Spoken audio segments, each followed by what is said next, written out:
పులివెందుల్లో ప్రచారంలో ఏం జరుగుతుందో అందరూ కూడా మీడియా ద్వారా చూస్తూ ఉన్నారు. వైసీపీ నాయకుల మీద దాడులు జరుగుతూ, హత్యాయత్నాలు ప్రయత్నాలు జరుగుతూ ఉన్నాయి. మళ్ళీ కేసులు కూడా వైసీపీ వాళ్ళ మీద పెట్టి ప్రశాంతంగా జరుగుతుంది పులివెందుల్లో, వైసీపీ వాళ్ళు దౌర్జన్యాలు చేస్తున్నారంటూ కూటమి వాళ్ళు అంటున్నారు. మీరేం చెప్తారు?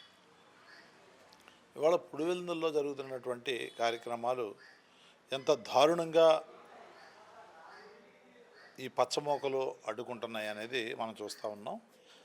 పులివెందులు అనేది వైఎస్ఆర్ కాంగ్రెస్ పార్టీకి, వైఎస్ జగన్మోహన్ రెడ్డి గారికి, వైఎస్ రాజశేఖర రెడ్డి గారికి అది కంచుకోట. ఏనాడు కూడా అత్యంత మెజారిటీతో ఎప్పుడు నెగ్గుకుంటూ వస్తున్న నియోజకవర్గం పులివెందుల.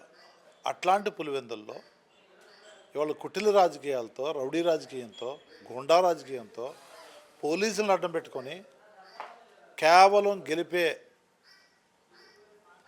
ఓడించాలి, వైఎస్ఆర్ కాంగ్రెస్ పార్టీని, జగన్మోహన్ రెడ్డి గారిని ఓడించాలి, కుట్రపూరితంగా ఓడించాలి, ఎన్ని అరాచకాలు చేసైనా సరే అక్కడ వాళ్ళు వైఎస్ఆర్ కాంగ్రెస్ పార్టీని ఓడించాలనేటటువంటి కుటిలని దారుణంగా ప్రతిరోజు కూడా ఆ పల్లెల్లో అశాంతిని క్రియేట్ చేసి అక్కడ దుర్మార్గాలను చేస్తూ, ప్రలోభాలు పెడుతూ, భయభ్రాంతులను గురి చేస్తూ ఇవాళ అక్కడ కార్యక్రమాలు చేస్తూ ఉన్నారు తెలుగుదేశం వారు. నేను ఒకటే అడుగుతా ఉన్నా, పులివెందుల రూరల్లో ఒక 10,000 ఓట్లు జరిగే ఈ ఎలక్షన్లో మీరు ఇన్ని అరాచకాలు చేసి, మీ అక్రమాలు చేసి నెగ్గాలని ప్రయత్నించినా, ఇన్ని హత్యారాజకీయాలు ప్రోత్సహిస్తూ మా ఎమ్మెల్సీ బీసీ నాయకుడు రమేష్ యాదవ్ అని చెప్పేసి అక్కడ ప్రచారానికి ఏమైనా కలవడానికి వెళ్తే ఆయన్ని కాల్చి, పెట్రోల్ పోసి కారు మీద కాల్చి చంపేయాలనేటటువంటి కుట్ర చేసింది మీరు కాదా? వేల్పుల రవి అని చెప్పేసి ఆయనతో పాటు ఉన్న ఆయన మండల నాయకుడిని మీరు విచక్షణారహితంగా, దారుణాతి దారుణంగా ఆయన మీద దాడి చేసింది నిజం కాదా? కారు అద్దాలను పూర్తిగా ధ్వంసం చేసి పెట్రోల్ పోసి మీరు అత్యాయత్నాన్ని ప్రయత్నించింది నిజం కాదా? ఇవన్నీ చేస్తూ ప్రజలను భయభ్రాంతులకు గురి చేయాలి.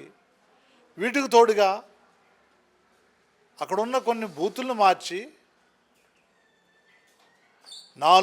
సుమారుగా 4 కిలోమీటర్ దూరం నడిచెళ్ళే విధంగా ఏదైనా లోయలో ఉన్నటువంటి గ్రామాల నుంచి వాళ్ళు కొండ మీదకి ఎక్కి పైకి వెళ్ళి అక్కడ ఓట్లేసే కార్యక్రమం చేసే విధంగా మీరు చేస్తున్న ఈ కుట్రలు, కుతంత్రాలు ప్రజలకు తెలియవా?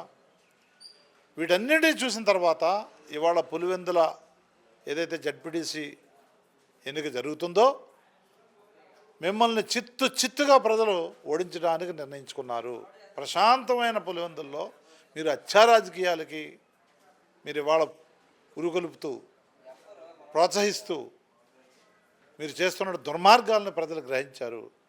డబ్బులు వెదజల్లుతూ, మందు విడిగా మీరు పంచుతూ, హత్యా రాజకీయాలు చేస్తూ, భయభ్రాంతులకు గురి చేస్తూ, కిడ్నాపులు చేస్తూ మీరు చేస్తున్న ఏదైతే రాజకీయం ఉందో, నీచమైన రాజకీయం ఉందో, ఈ రాజకీయాన్ని ప్రజలు గ్రహించారు. మిమ్మల్ని చిత్తుగా ఓడిస్తున్నారు ఈ జడ్పీ ఎలక్షన్లో.